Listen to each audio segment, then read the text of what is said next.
Monsieur l'administrateur, M. Daouda Diouf, représentant le président de l'UFIC, lors de la cérémonie de lancement de notre site web, a insisté beaucoup sur l'importance de l'information que nous devons mettre à portée de nos entreprises. Et il a à ce titre insisté sur l'importance du suivi que nous faisons au niveau de la zone de libre-échange continentale, la ZLECAf.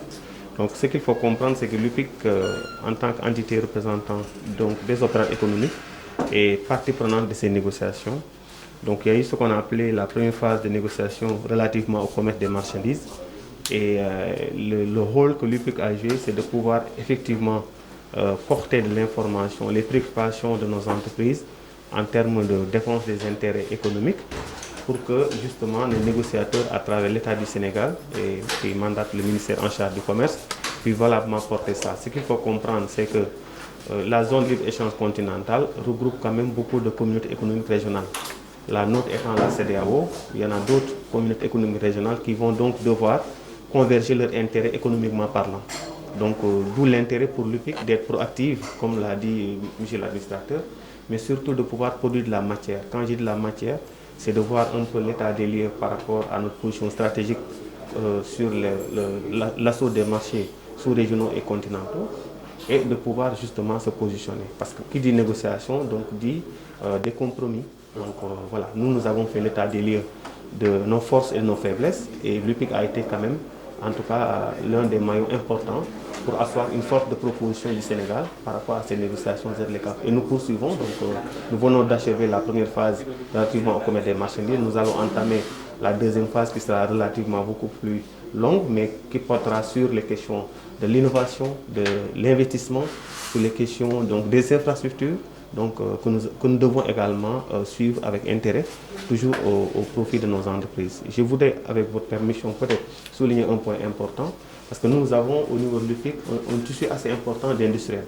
Et pour que ces industries puissent commercer, il faudrait qu'on ait les mêmes règles de commerce. Tout à l'heure, le professeur Sam, en tant que personne ressource expert, a parlé des règles d'origine. Donc ces règles d'origine constituent, disons, un élément important de ces négociations, parce que nous allons devoir mettre en commun ce qu'on appelle un certificat qui permettra aux produits de circuler. Ça, c'est un peu la carte d'identité des produits. Donc si ces produits sont conférés origine africaine, donc ils vont devoir plutôt circuler librement. Donc d'où l'intérêt, en tout cas, de pouvoir fédérer nos entreprises autour de ça, parce que les enjeux, c'est de pouvoir se positionner au marché de la ZLECAf et donc de les préparer à ça. Et justement, quelles sont les préoccupations, de manière générale, les préoccupations des entreprises membres de l'UPIC pour bien intégrer cette structure-là? Voilà, les intérêts, c'est que vous savez, quand on est issu d'une communauté économique régionale à une autre, on n'a pas forcément les mêmes positions.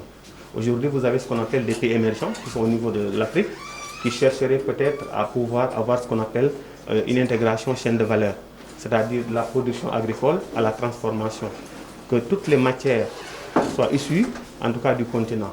Donc ça veut dire que les produits originaires doivent émaner de l'agriculture jusqu'à la transformation industrielle.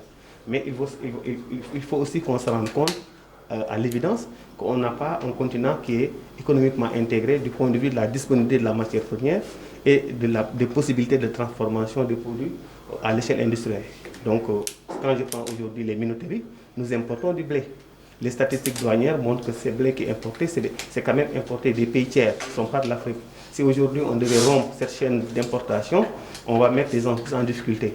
Nous, aujourd'hui, notre position de défense, c'est de dire on va y aller progressivement pour permettre aux entreprises de se mettre à niveau, pour permettre au continent peut-être de doper la production agricole et de pouvoir transformer substantiellement à l'échelle industrielle. Donc c'est ça que l'UPIC essaie de défendre. Est-ce que l'État va vous accompagner justement dans ce projet-là? Voilà, je le disais tout à l'heure, l'État du Sénégal, à travers donc, le démembrement en charge du commerce, et quand même, disons, nous saluons vraiment cette ouverture d'esprit et surtout cette démarche inclusive qui a toujours prévalu au niveau des négociations. Et aujourd'hui, je peux vous dire que nous travaillons en parfaite synergie avec le ministère en charge du commerce du Sénégal, qui est quand même le négociateur en chef au niveau pour la ZLECAf pour le Sénégal. Oui,